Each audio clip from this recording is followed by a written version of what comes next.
Welcome to the Real Estate Way to Wealth and Freedom podcast with Jacob Ayers, providing actionable content to help you along your journey to financial freedom through real estate investing. As the premier asset class, real estate has helped ordinary people just like you amass fortunes.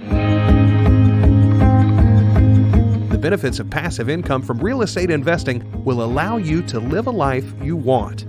And now your host, entrepreneur, real estate investor, and apartment deal syndicator, Jacob Ayers.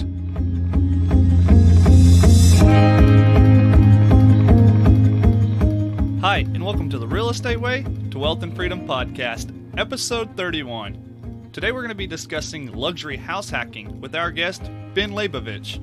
Ben was born in Russia and is a career classical violinist. After being diagnosed with multiple sclerosis at an early age, Ben had to go to the drawing board and consider other options. This led Ben to search for options to make a living other than music. Ben researched the world of money extensively and came to realize there are three types of income: earned income, passive income, and portfolio income. You see, Ben didn't only need passive income, but he had to have it. Ben is the author of House Hacking, the only real estate investing strategy you need to build wealth, live for free or almost free, and make money through homeownership. Today I welcome on the show Ben. Ben, thanks for joining us.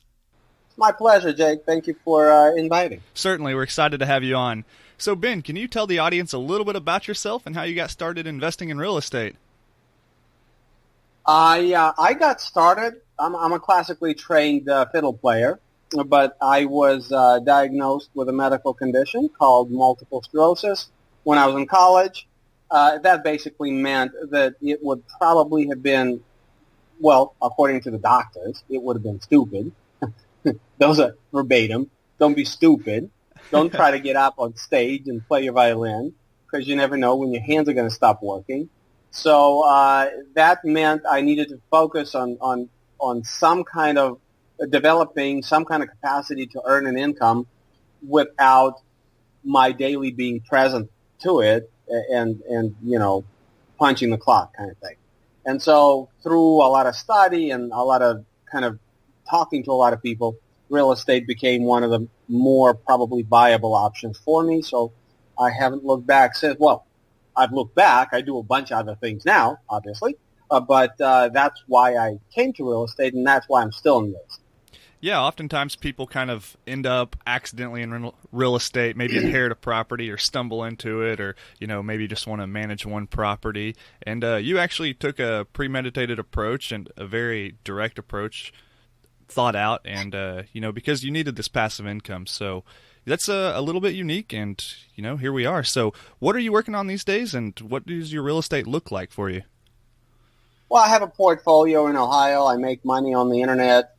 I do a bunch of different things. You know, I write books. I sell books. I sell courses. One course, I should say, teach people how to do what I did. But yeah, I mean, it's you have to have some real estate because otherwise you end up paying too much of a tax burden on everything else you make. Yeah, absolutely. So you have to have enough, and you have to have enough to kind of. It's the most stable income I have. I mean, real estate is real estate. It's the most stable income I have. You know, so you have to have some, but then on top of it, you can either become in business of real estate investing, which means, you know, you continue buying, facilitating deals and this and that and the other, or, you know, you can be an investor. You can have enough to fulfill a purpose, and then you can go do whatever, you know, makes your heart sing. And I do a bunch of different things. Yeah, great. Okay. Well, today we're going to be talking about house hacking, and it's an awesome strategy. It's great for beginners or people that are living in tough markets to invest in, and you have some experience with it. So can you tell us a little bit about house hacking and start off by telling us what exactly is house hacking? So house hacking, I have a friend. His name is Brandon Turner. He's a good friend. And he likes to take credit for inventing the name house hacking. I don't know if he actually did or didn't, but I just published a book on it, and I gave him credit in the book, so I might as well give him credit here. House hacking, in principle, here are the challenges of real estate investing. Financing real estate, managing real estate are the two probably greatest barriers to entry in the world of investment-grade real estate. No doubt. House hacking is a strategy that combines that, which is your primary residence. In other words, you're going to move into it, with that, which is an investment. So because of the function of you being a primary resident in this property, you qualify for the best possible financing options that you can get out there. And because this property is going to be geared right there on location, easy to manage, touch and feel, it's going to be geared as an investment property at the same time, it's likely the easiest way to manage an investment piece of real estate. Right. And so house hacking, it kind of, the traditional sense of course, my approach is completely different, as you know. But in traditional sense, house hacking is a way to kind of combine that which is investment with that which is a primary residence, which most people think requires a lot of compression of your lifestyle. It requires you to kind of compromise on a lot of aspects, like somebody's living next door to you in a duplex and you have to listen to their stuff behind the door all the time, or somebody's living upstairs in the apartment upstairs in a duplex, and then, they bang your ceiling every time the water doesn't get hot enough or something. So it's okay. Or, I have a lot of students who actually just, buy a 4-bedroom house, rent out a couple of bedrooms, and there you go, right? I'm working with one of them right now to find them a property here. But, what I do is I take that several steps further. I've discovered a certain synergy of ideals that we can achieve with house hacking, whereby you can actually improve your quality of life. Forget compromising. Forget kind of making yourself uncomfortable for the greater benefit. Instead, what I've discovered is that you can get more, you can get a better location, a better property, better quality of life, and yet it can cost you less than what people think of as traditional house hacking. And that's the exciting piece of it, is that you can actually, as Cardone likes to say, 10x your life. You can really do. I've literally done this. The reason I'm talking about this now is I'm excited about this now because I'm doing it now. I'm doing it in real time.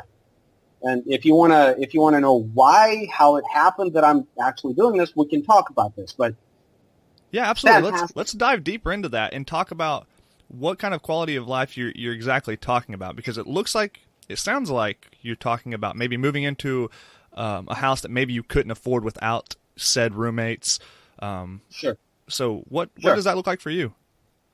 So we relocated from Ohio just under a year ago, Jacob. And we had a house in Ohio. We sold it. We relocated here. And as a personal kind of challenge for myself, I wanted to figure out our living arrangement in Chandler, Arizona, which is Phoenix MSA, which, by the way, for 2 years is the fastest growing MSA in the entire country, at basically at around 2% population growth per year. So with appreciation of property to boot, okay?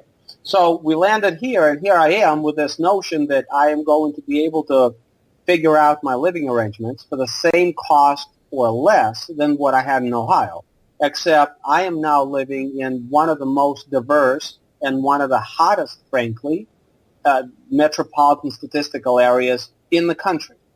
So how do you go about doing that? Well, we rented an apartment when we came in. And I have a different perspective from most on rent. A lot of these financial gurus will tell you renting is stupid because you're throwing your money away. Here's the thing. If you have the money, it buys you a lot of flexibility. You are unattached. In order to say, I'm done here, I want to go there now, you don't have to sell a house. You don't have to fix it up in order to put it on the market.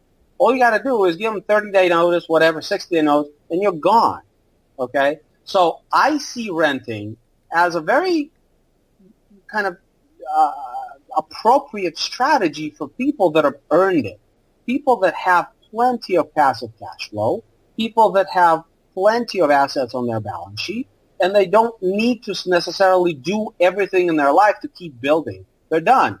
And so now what they're buying is their freedom. 3 months over here, 6 months over there, traveling, that kind of thing. Renting is fantastic for that purpose. However, most of your listeners haven't earned the right to trade that much money for flexibility, for freedom. You have to earn it.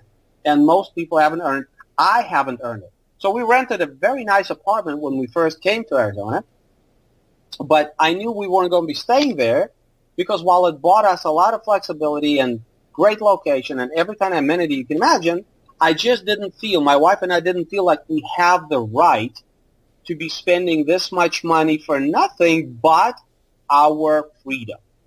We just felt we haven't earned it. So we had to do something. But it's in my DNA. Let me start with the fact that I can afford the mortgage without the house hack. Okay? That wasn't it.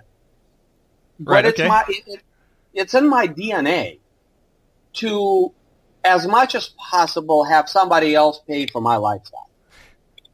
This is the way you get ahead. I mean, the reason you build this cash flow is so that effectively somebody else, this cash flow, which is a function of your clients, be it your tenants or your buyers or whatever business you're in. The reason you're building this business, the reason you're creating this cash flow is to parlay it at the end into your lifestyle. Okay? I don't have W-2 income. I live because I have assets, be it a business or a piece of real estate. Okay? And I am not as big as a lot of my friends, but this is what buys a measure of flexibility. But I haven't earned enough to rent, so I needed to do something I needed to buy, but it's in my DNA to try to offset that burn, because buying a house, like Rich Dad, Poor Dad says, Robert Kiyosaki, he says buying a house is a liability. Why? Because it costs you money every month, and anything that costs you money every month is basically a liability as far as we're concerned. Yeah, but if right. you flip that on, upside over, you can say, yeah, but if I put a strategy in place which creates income, which offsets that burn of that house, then in essence that house is no longer a liability. So what I've been able to do with this house hacking idea is that I said, okay, I need to generate income. Now the question is how. And of course I looked into every kind of variant of house hack. In the book I define them. Equity house hack, whereby you move into a house. It's basically a live and flip. It functions as a flip. You move into it, you fix it up, you hope to sell it for more. The problem with that is that you have to stay in it for 2 years, because after 24 months, your capital gains goes to zero, which is a huge bomb. So theoretically, when you do that kind of I call it equity house hack, you want to stay in the house for 2 years. The problem with 2 years is that's infinity in terms of market dynamics. Who knows what's going to happen in 2 years? Right. And I'm a risk-averse person. This is why I diversify revenue streams and why I pay for those for my life with some type of passive income, because I don't feel like earned income is safe enough to rely on to build your life around. Yeah, right. So, and I couldn't get my head wrapped around this idea of, okay, there's equity in this thing, but there's equity today. Who knows what's going to happen 24 months from now when I'm ready to get out of this thing? And if there's no income coming in on a monthly basis, then the only upside, the only thing to offset my burn is that equity on the back end, and who knows what's going to happen. So that wasn't good enough for me. I wasn't okay with that. That's too much risk. So that was a no. I could do something that guys talk about on Bigger Pockets, which is, you buy a cheapy boy in so-so location, a duplex or a triplex. You move in, you compress your life like crazy. You eat your dinners on Formica countertops and carpeted floors, and you do all that. The problem is, I'm at a stage in life where I'm not independently wealthy, but I've worked hard, and I've achieved a certain degree of freedom. I I don't work for anybody. I create money via revenues that I think of and property that I own. And doing that, the traditional version that maybe Brandon did when he was young, or Scott Trench doing because he's young, or, Craig or somebody else in the bigger, that was a big no-no. My wife and I have paid some dues, and we weren't going to scale down. We moved to Arizona out of Ohio to scale up. We've earned kind of the flexibility to be able to be a little more demanding as far as how much we want to get out of life. We wanted to scale up. And so we wanted the granite countertops, and we wanted the travertine showers, and we wanted the tile on the floor. And just, we wanted the pool in the backyard. We wanted 3 grocery stores within 10-minute drive. We wanted the convenience to everything, like everything we didn't have in Ohio, we wanted.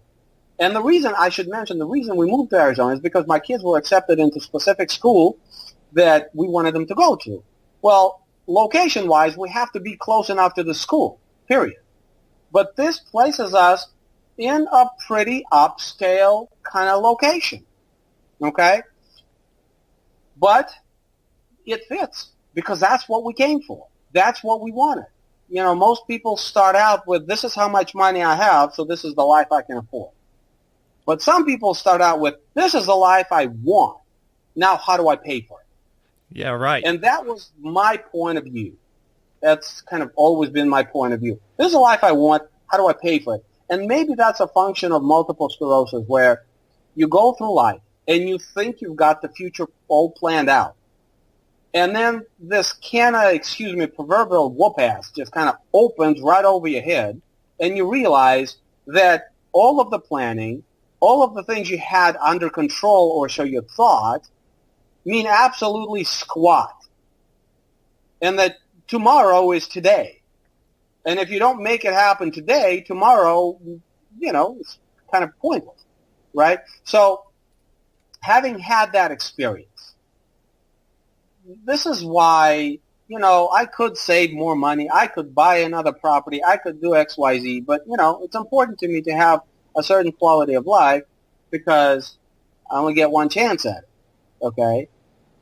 As it turns out, there is very distinct, very concrete logic that suggests that actually scaling up, actually being in possession of more desirable assets, even though they seem more expensive at the front end, the function of them being more desirable in the marketplace is what makes it safer to have them in the first place. So having a higher grade, a higher desirability scale asset not only buys my family and myself a much higher quality of life, but actually negates to a great extent a lot of the risk that I would see in the marketplace. And I don't know if that makes sense. Yeah, and we can talk about that. Yeah, absolutely. I like a few things that you mentioned going back to your perspective on renting as a luxury and owning as a burden. It's a little bit reversed to what most people think. Most people, it pains them to have to pay their monthly rent, and the goal is one day to own a property, the American dream of owning your own home. But yet these people that have that way of thinking also want the flexibility of traveling the world and not being tied to a location. So, their actions don't exactly align with, their goals. And you found a way in house hacking to get the best of both of those worlds. So awesome. That's exactly it. And if you want to bring it into real day, so it's just like, to bring it into viable and things that people understand, people know. Your audience probably are very familiar with Robert Kiyosaki, the author of Rich Dad Poor Dad. Yes. They're probably also familiar with a guy named Grant Cardone. I'm sure.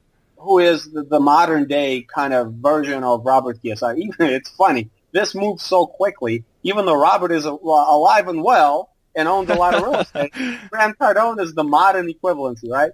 But they come at it from a totally different standpoint, right? Here's the thing.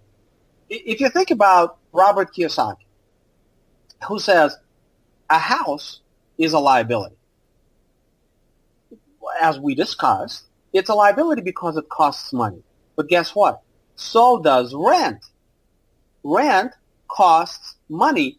And while with a house, you at least have the potential, the option of appreciation, if nothing else, before we even get into any kind of house hack.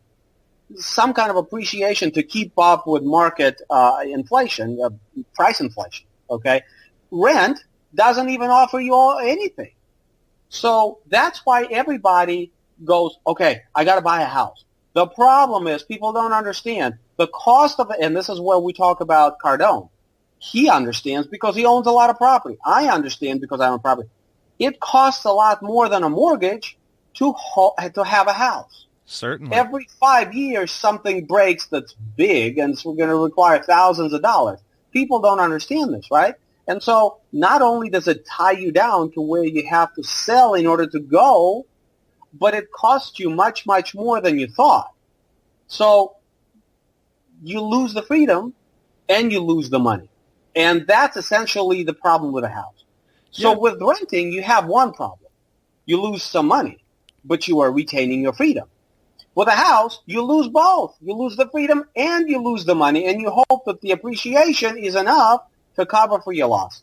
Well, I just put those two together, and I said, listen, I don't want to lose either my freedom to live exactly where I want and how I want, or my money.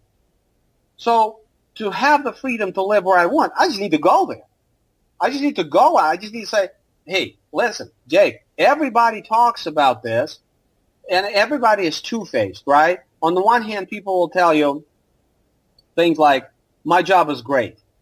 On the other hand, they go home and I freaking hate my job, right? It's like everybody's always two-faced about these things.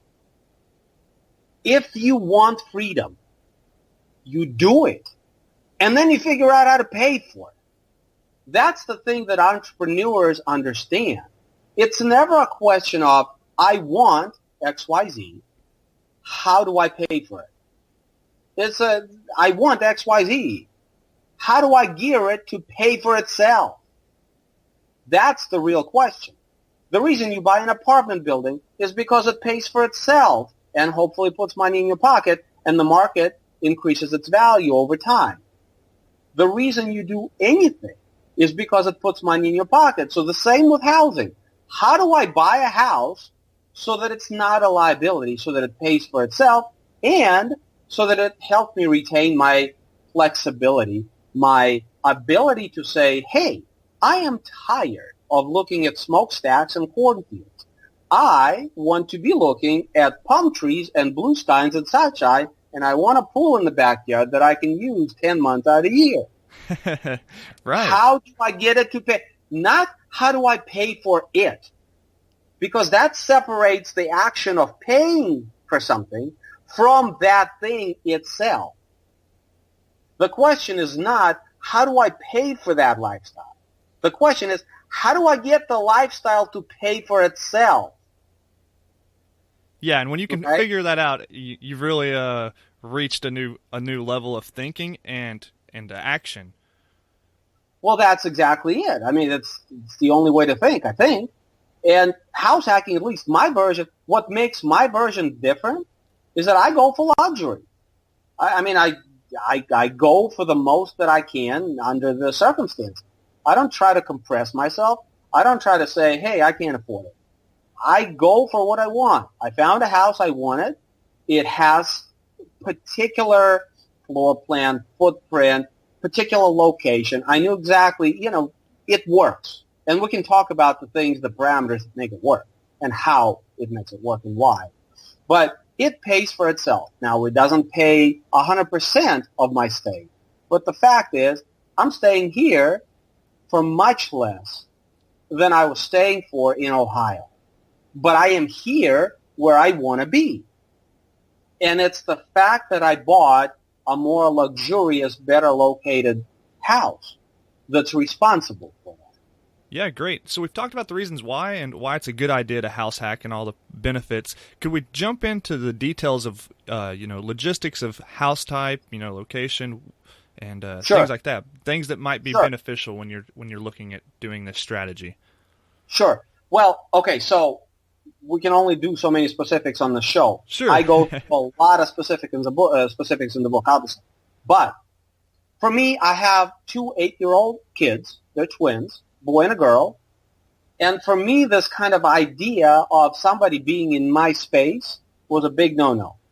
So from the get-go, I didn't know exactly what it would look like, but I knew that I had to have my privacy. If I was going to have some type of income-generating asset on my premises, it was going to have to be set up in a way that is completely separate from the main living quarters. Okay?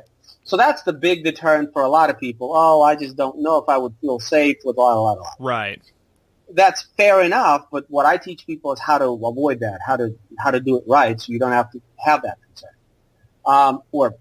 There's always a concern, but you can limit the exposure quite a lot. So that's one concern. And the way that I accomplished it is I found a house which works out a lot better than duplex, actually. A lot better than duplex. It's a house with an attached kind of mother-in-law suite. They call it out here a casita. But it's basically a mother-in-law suite. They have those in Ohio. They have those in Indiana. They have those in Texas. They have those everywhere. Okay? But the house is incredibly well located. Okay? In a very desirable kind of location.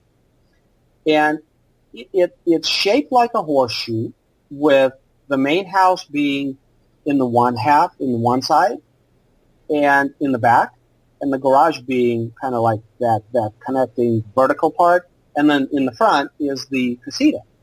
So the entrance of the casita is separate, and the casita itself is across, a large courtyard, 25, not too large, but 25 feet across. Right. Or whatever it is. So it shares a roof, but it's connected to the garage by way of a wall. So we don't hear what's going on there. They don't hear what's going on here. But we can see out of a window.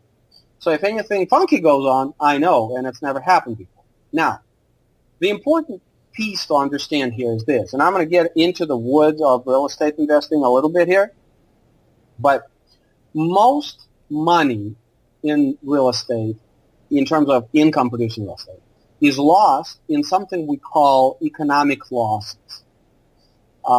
Economic losses are things that are a function of what people do and how people behave that in the end ends up costing you money. So you're evicting somebody because they're not paying you. The court fees and the attorney fees are part of economic loss. Now you get them out and they trashed your unit. Now you have to go in and rip out the carpet, and the carpet is 2 years old. There's nothing wrong with the carpet, but now you have to replace it, and you have to patch up the hole in the wall. And oh, by the way, they took the stove and the copper. Okay, all of that is economic losses. And now that you fixed the place, which took you 3 weeks or whatever it did, now it's vacant. Now you're advertising. Advertising, if it costs you money, that's economic losses. Okay? Mm-hmm. Now it's sitting vacant. Now you're taking applications. Now it's going to take you 2 months to basically re-rent it. And while it's sitting there, somebody has to pay for utilities. And guess what? It's you. And that's economic losses. So basically everybody thinks, and unfortunately everybody is being taught, that real estate is about numbers. Numbers is what we boil things down to, but we start with a story, just like I went through right now. Something happened at your unit. There's a story behind why it's vacant and how it got there and how much it cost you and why, all of those line items. So the real estate starts with a story, and then we boil that story down to numbers just because we communicate with numbers in real estate. Okay? Most people want to start with the numbers and extrapolate a story out of that. Well, the numbers, you can stack numbers a million different ways, and you can lie a million different ways. If you know the dynamics of what really happens, Then you apply your wisdom. You're looking at this and you're saying, okay, this is what I think might happen here. And then you elaborate, you boil that down, extrapolating the numbers. Okay? So what happens in rental property, any sort of rental property, is that, of course, you want to deal with people who have something to lose. They have their reputation to lose. They have their credit score to lose because they guard those things. Those things are who they are. Those things are important to them. And they are very unlikely to do things that are going to jeopardize what's important to them most. Okay?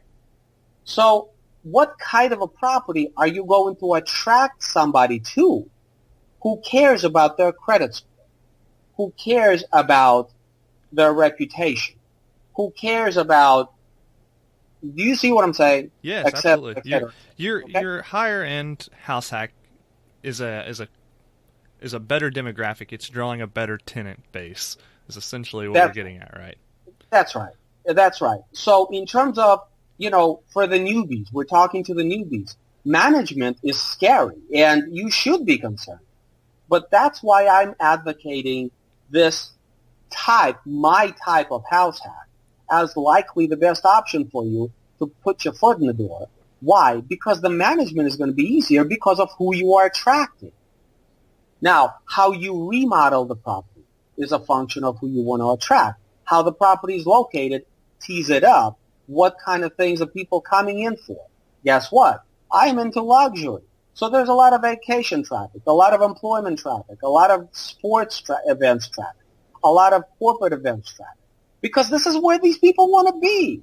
So this is where I want to buy. I want to be there too because I'm just like them. I want the nicer things in life. But by default, by being here, I'm able to attract them. Okay? So in other words, I'm able to attract somebody who would spend $250 if they had to in order to get what they needed. But they would give me $80 because why not get a discount? Because my stuff is just as good as the stuff that would cost $250.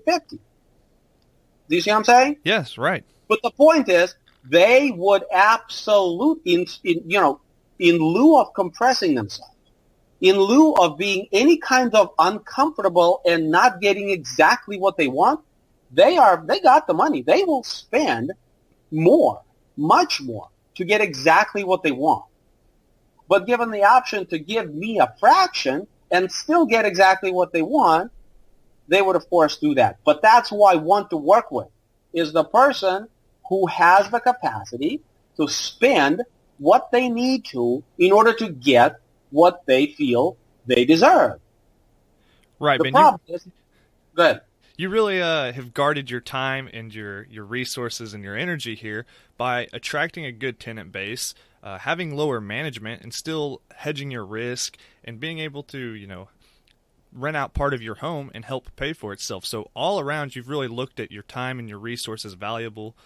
That's exactly right. Not only that, but, you have an option of a long-term tenant versus vacation rental. And look, I've done plenty of evictions to know that those can get tested. And given the option as a homeowner, I'm not here advocating vacation rental as a business model. I am not even convinced I like it as a standalone business model. I like it as part of another strategy. If you own a building and you want to make 1 unit, 2 units, that's fine because you're underwriting your overhead elsewhere. But I'm not convinced vacation rental is the best business. The overhead is very high. The problem is, this is a single-family house. I would be living here anyhow. I would be paying all of the overhead anyhow. So I am absorbing all of the overhead, which gives me a hell of an advantage of on my competition. Okay? And in this sense, this is my home. If somebody does come for a week, for 2 weeks, and I do happen not to like them, hasn't happened yet, but if I do happen not to like them, guess what? They're gone in a week, and I never, ever, ever have to see them. There's no evictions. I don't have to go through that nonsense. Do I really want that kind of permanency in my own house? No, I don't. I want to pick and choose. And if I do make a mistake, it's an easy out. Jake, do you think this goes like a mile toward hedging risk? Oh, absolutely. Absolutely. I mean, everything about this strategy, everything that I'm propagating, this is all about minimizing risk. Now, as far as income, dude, I got people booking right now for $80 a night plus. I could rent this. This is 134 square foot. This is why I'm saying it works so much better than a duplex. You buy a duplex, you've got two 1,400 square foot units. Guess what? Somebody moves out next door, you got to repaint the whole 1,400 square foot unit. There's a lot of mechanicals there to break, to go wrong. Mine is 134 square foot casita. How many things do you think can go wrong in a 134 square foot casita? How long does it take? I haven't tried to repaint it, but when I do, is it going to take any more than 2 hours? Well, that's really small. When you were describing your home, I was envisioning, half of a home almost, but this is very small. And then also something that I just now realized, Ben, is you're renting this out on a short-term basis. You don't have a long-term tenant. Yes. Okay. Yeah, okay. Absolutely, because long-term basis, that's a lot of liability. This is, again, you know how we started talking about rent versus buying, and you said, hey, Ben, you think absolutely the other way, the opposite way from everybody? This is another element where this is true. Well, yeah, I just chuckled because it caught me off guard when you say, a long-term tenant is a liability. Well, I'm going to explain this. It's a little counterintuitive. It is counterintuitive. Most things that make money are counterintuitive. Welcome to the real world, how all right, money is made. We're ready for a lesson. So here it goes. It's called, first of all, there's two parts. First of all, I touched already. In a long-term rental situation, if you don't like somebody, if they stop paying you, you have to evict them. Okay? So right away, you're picking up economic losses, potentially. So you have to budget for them. You have to underwrite for them. Secondly, there's a principle, VOM, velocity of money. Something that happens with the economy when the money moves faster is that everything inflates faster. It's really called velocity of money. So in 2008, basically what happened, banks stopped lending, the money froze up, the money quit moving through the economy, and everything froze up. And that's just like your engine freezing up. Car can't go. You can press gas pedal all you want, or you can press the accelerator, in my case, in the Tesla, but same deal. Electricity can't freeze up. It can't stop. Oil can't stop. Things have to be moving. So money, they have this concept, economists have this concept, velocity of money. The faster the money moves, the better. I describe it in the book this way. Imagine yourself standing in a little stream or river, stream, whatever, and you are a mesh filter. And it's a stream of money. And most of it either goes around your filter or goes through your filter. But your filter does catch some of that money in the stream, and it falls to your feet. Okay? There are only two ways to improve the efficiency, or I shouldn't say efficiency, to improve how much money your filter can catch. Either you have to be better, you as a filter have to become more refined at catching more money, or the stream needs to move faster so that per second, per minute, more money flowing by you and through you. And that would also create more money at your feet caught by your filter. So velocity of money is that's just a very crude kind of, broad stroke imagery for you. But what happens with vacation rentals is incredibly heightened velocity of money. Instead of paying me once per month, somebody's paying me every night, and they're booking, for 7 nights, for 10 nights, for 30 nights, for, whatever. Somebody just booked 30 nights. But by and large, this is mathematically why vacation rentals generate such a higher top line. The trick is that they also cost more to maintain. You have a lot more traffic. You have a lot more wear and tear. Now, not me, because of the kind of unit I have, and I discussed that in detail in the book, but if you have a duplex and it's 1,400 square feet and you try to Airbnb it, you're going to be able to host 7 people. Do you think there's going to be wear and tear? Oh, Do you think there's going to be certainly. running toilets? Do you think there's going to be running faucets? Do you think there's going to be broken fixtures? Yeah, Do you absolutely. think there's going to be markers and things on the wall? Right? Right, very So- true. So even though you have increased velocity of money and increased income potential, you also have much higher costs associated with it. So it's very unclear whether a standalone vacation rental at today's prices is something that makes sense. But as part of a house hack, it's fantastic. I mean, Jake, my mortgage, I don't know, $1,700 for principal and interest. Somebody just booked the entire month of February for that. Wow, that's it's very powerful when you can get to that point. And you do. It's a function of location and a function of what you have. Now listen to what I'm telling you. Where I am, a 134 square foot casita with a little kitchenette and a little gorgeous bathroom, 134 square feet for $1,700 of cash flow. Do you know how hard you're going to have to work on that fourplex to get anywhere near that cash flow? Yes, it would take a tremendous amount more work. It would take work, but you can't buy it. You can't get it. I mean, if you buy it for cash, yeah, okay. But if you have a mortgage, you're not seeing that kind of cash flow.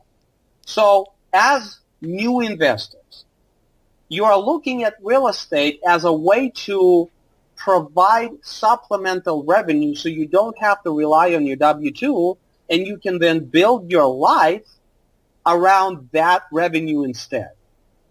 House hacking does that. It does it in one shot. Instead of having you buy a single family and an investment property whereby the cash flow from investment property bridges into paying for your single family, it's one and the same, which means you have one set of property taxes, one set of everything. Does that make sense? Yeah, absolutely. It makes a lot of sense, Ben. And the next piece is, and I discuss this and I talk about this with numbers in the book, and this is where I take a playbook right out of Cardone. If I'd have bought a property for, $150,000 less than what I paid, the location would have been such that it would have capped my income potential so much lower that the property, the delta, would actually have cost me more to live in a lesser house in a lesser location. So everybody tells you to tighten your belt because that's how you get away. But mathematically, it doesn't work.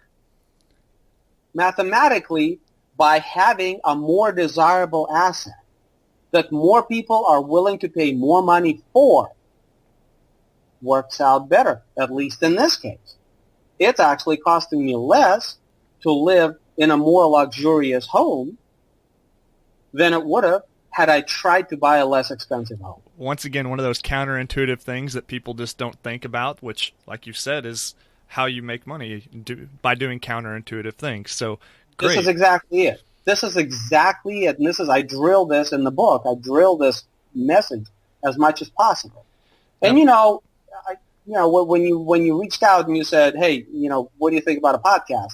I checked you out and I saw, I only saw one podcast with Burke. And I said, okay, that's fine. Let's tell Jake we'll go on. Brian Burke. Brian's a good guy. Brian Burke is a friend of mine. He is one of the most, let me take a step back.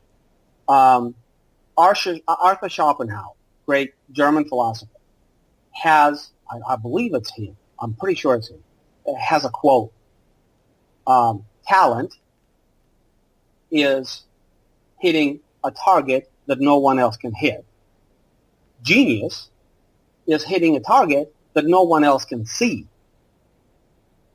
Brian Burke, I've been privileged to really understand his business model as it relates to multifamily, to understand, and I'm sure there's more I would need to learn than what I already know, but I know enough to know that his concept, his method of underwriting and how he does it, absolute brilliant.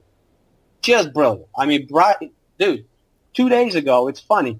You reached out and said, let's do a podcast. I said, yes. The same day I got an email from a guy that spoke to me about a month prior. The email went, hey, I decided to give $50,000 to Burke and Pat. And that I was working on a project, and he was discussing with me. And the thing is, if it's between me and Burke, and me and anybody else and Burke, give your money to Burke. But God, if you are beginners and you are listening to Burke and you think you have a chance in hell, do a house hack. This is what you can do. What you can do at your level is work really, really hard to buy a fourplex, which is going to be nothing but a pain in your neck, or do a house hack my way that improves your quality of life for less money and gets you further than that fourplex could ever get you. It's like I love this. You know, Brian is brilliant, but you know, to reach for where his brain vibrates is just like a ludicrous proposition, right? I try my best to understand what he's thinking, and sometimes I get close. Yeah, absolutely. But Brian's a really smart guy, and he knows what he's doing for sure. But what you're saying here, it's so actionable and easy for somebody just getting started to do what you're implementing, or to do what you're saying. And the thing is, I'm telling you, I'm proving it to you with numbers in this book. You don't have to skimp on yourself and on your lifestyle. In fact, the formula works better if you don't. You'll save more money. Obviously, you know, I'm not paying for 100% of what it costs to live in this house, but I'm paying about 50% of what I paid in rent when I first got here. Wow. And I'm sitting on a house that's going to be, this house, listen, I am 6 months into it, 7 months of pre-booking. I'm sitting at $9,200 of cash flow after fees. I am going to be finishing out the year, I'm sure, somewhere in the $15,000 to $16,000 price range. And that means I'm living here for less than a good apartment would cost me. That's phenomenal, Ben. I'm renting my apartment in Ohio for more money than was costing me to live in this house. Well, Ben, you've certainly found a strategy that's working for you. It's easily implemented by people just getting started, and you've taken all of these principles and learning lessons and condensed them into a book that you've just released titled House Hacking, the only real estate investing strategy you need to build wealth, live for free or almost free, and make money through homeownership. So we'll certainly link that book in the show notes for people to look more into this, because like we said, there's so much to this strategy that it's not as simple as just, you know, get a roommate, move in with a roommate, and rent it out. Although, principally, that's what it is. There's a lot that you have figured out through your course and through your experiences that you've shown in this book, right? Right. And that wasn't okay with me. If I was going to, listen, I would pay the entire mortgage if I had to in order to achieve the lifestyle I want. But just like my guests who are coming here, who would pay $250 for a nice hotel room with granite tops and everything else, but they're paying me $85 a night because it's cheaper and it's just as good, and why not? And it's probably better located than most hotels. Okay? Just like them, I would pay this mortgage. This is convenient for my life. This is where my kids go to school. This is where all kinds of shopping is that we typically do. It just works for what I'm telling you is life design. What I'm telling you is start with what you want and then figure out how to gear it so it pays for itself. So house hacking is only one tool in the bag. There are many more tools in the bag. This book happens to be about house hacking, which means we're talking about the asset class of real estate, primary residence, okay? But the approach I discuss in the book, the view of life that I discuss in the book is applicable across the board. Yeah, right. You've talked a lot about your reasons why and the philosophy behind why you're doing what you're doing. So really important to have those things figured out before you start implementing this action. I agree. All right, Ben, well, wrapping up here, we've got a lightning round, just a series of questions we'd like to fire at you, and you just answer from the hip. How does that sound? Are you sure you want me to do that? I think so. You might have to edit some stuff out. All right, we'll see how it goes then. All right, our first question we've got is, what was your biggest hurdle getting started in real estate investing, and how'd you overcome it? Intellectual work. Read a lot of books and talked to a lot of people, and yes, bought courses as well. Perfect. Do you have a personal habit that contributes to your success? I aim higher. Okay, that's simple enough and that's powerful.